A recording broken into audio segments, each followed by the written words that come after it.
Apostle Paul in 1 Corinthians chapter 14, the first and second verse, he's saying, full of charity, but desire, seek, look for, search for the gifts of the Spirit.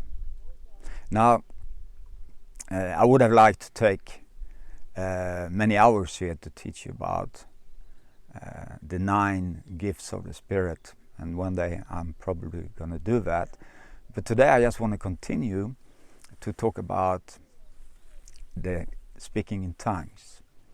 And some people, what I say religious people, they constantly say that the speaking in tongues is not for today. It was only something that was in one occasion on the day of Pentecost, when the 120 started to speak in other tongues. But then it died out. But those guys, of course, they haven't read the Bible.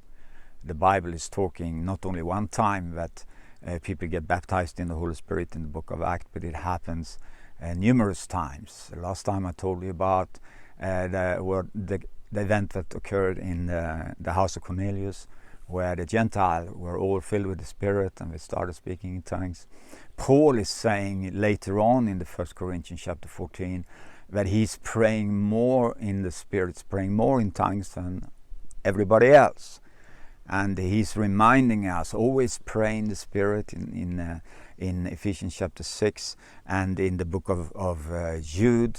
Jude is encouraging to us to pray in the Spirit to build us up on our most holy faith and to keep ourselves in the love of God.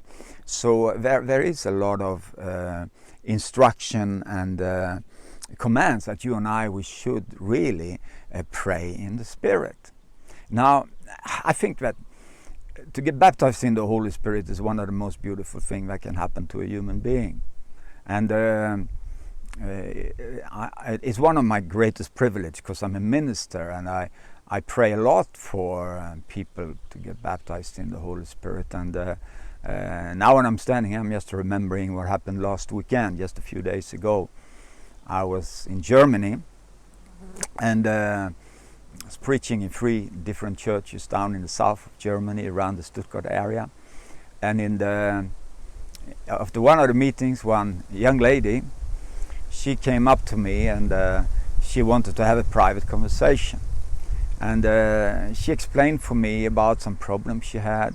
And I said, I can pray for you. But then she looked at me and she said, well, why I really came is because I have never been baptized in the Holy Spirit. I've never been speaking in tongues. Can you pray for me? And she had tears in her eyes, and I realized that there was a struggle. It was a struggle for her. And so I explained for her, just as I always do, when you receive the baptism in the Holy Spirit, it's very easy. I said to her, you need to ask Jesus to baptize you in the Holy Spirit, and then you need to receive it. And the way you receive it, it's like when you receive when you drink a glass of water, you open your mouth and you drink. And she looked at me and said, well, how do you mean? I said, just take a deep breath when I lay hands on you. And so we prayed and I laid hand on her. And I never seen for a long time someone to take such a deep breath as she did. She took so deep breath, I felt like she will explode soon. But then she did, and then she breathed out. And it was fantastic. She was just exploding in tongues and praying loud in tongues. Very beautiful. And she said she had never experienced anything like it. And I said, well, that is not only for one time. Now you have the gifts of the Spirit. Now you can pray and intercede in tongues. So this is absolutely something for today. Now you that are watching this, and if you never been baptized in the Holy Spirit, you can just do it the same way. It's very simple.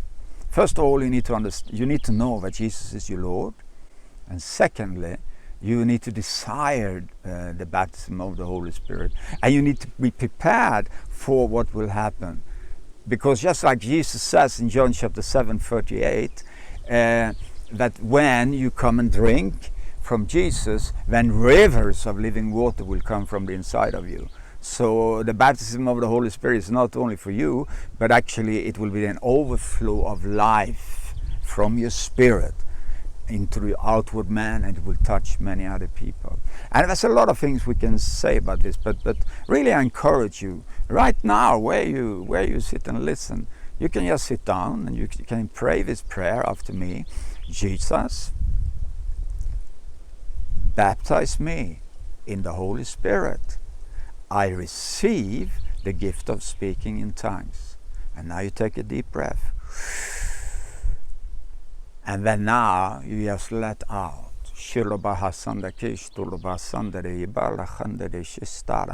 And of course, you will be surprised because you will hear yourself praying in a language that you have never prayed before. Now that is a starting point. Now, according to the Bible, there are 3 different kinds of speaking in tongues. And the first one you see manifest on the day of Pentecost. It says that all 120 have started to speak another language. And you see the same thing in the house of Cornelius. They started to speak in tongues.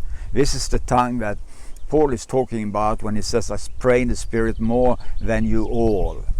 And this is a tongue that occurs, that you receive when you for the first time get baptized in the Holy Spirit.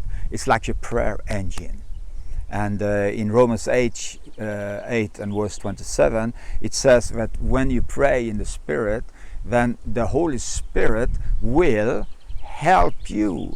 He will help you in your weakness, and He will pray through you with groanings that cannot be uttered. Now that is praying in tongues. It means you pray in the natural, and then the Holy Spirit, who is dwelling inside of you, He comes and He prays together with you. And in that kind of prayer, you can pray for hours. Yeah, literally, you can pray for hours. And I believe this is what Christer did in this cave. He was interceding and praying for hours. And when you've been in meetings like that, or when you've been alone with the Lord like that, after 1 hour praying in the Spirit, you're not tired. You're absolutely not tired. You feel restored and refreshed. Usually in my life, I go out walking. I make prayer walks. I walk for an hour, walk 10 kilometers, something like that, and then I pray in the Spirit. And it's the best time in my day to just pray, because when I pray in the Spirit, I can just empty everything that is in my heart, everything in my spirit, and then I feel the Holy Spirit put burdens on me, and I can pray out, and I come so close to God. And God the Father, then He's rewarding me by starting to speak to me. Many times I experience healing. Many times I experience His presence in a new way. He gave me direction for different things that is to come, and etc., etc. So that kind of prayer language you definitely need to have. And that is for you. It's for free. You receive it. Ever since the day of Pentecost, that gift has been available for every believer. Okay, next session I will talk about another type of speaking in tongues.